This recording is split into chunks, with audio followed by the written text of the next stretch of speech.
It was something that would destroy your character, your identity, and your relationship with your various relatives and with your family.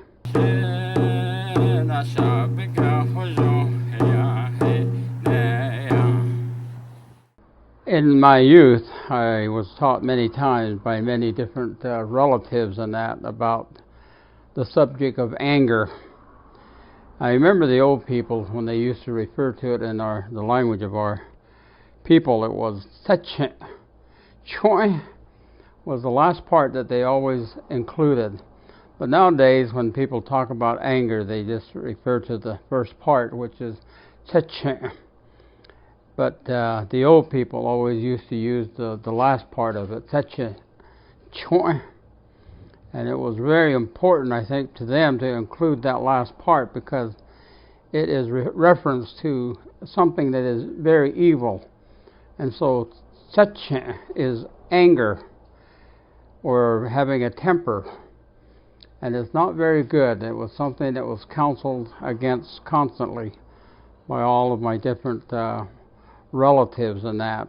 And so I've always remembered that the old people would refer to it. They would say "sechen choi bahatzit," which is it is very dangerous and it is evil.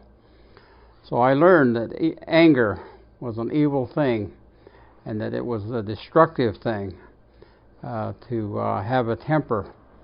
It was something that would destroy your character, your identity, and your relationship with your various relatives and with your family.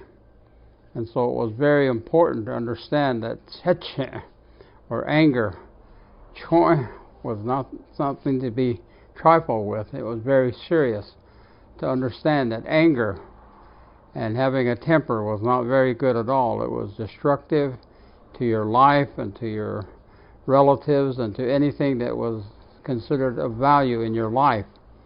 And so it was taught that you should be able to control your anger and to never let it get out of hand. And it was something that was regarded as something that would, when you expressed things in anger, it was things that you could never take back. It was in words or in deed and action.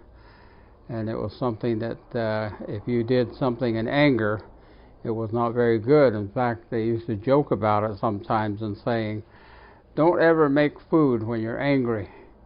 If you make food when you're angry, everybody else will become angry." So "sechen" is something you should never practice within your family.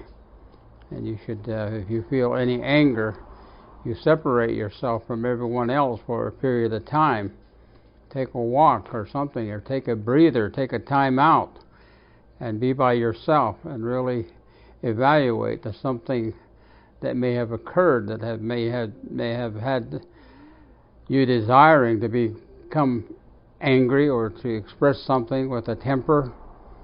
And so it was never considered anything that was of great value. And so all of my different relatives, from my grandparents to my aunts and uncles to my other relatives, even my cousins, knew and understood, that anger was a very destructive thing, and it was an evil thing.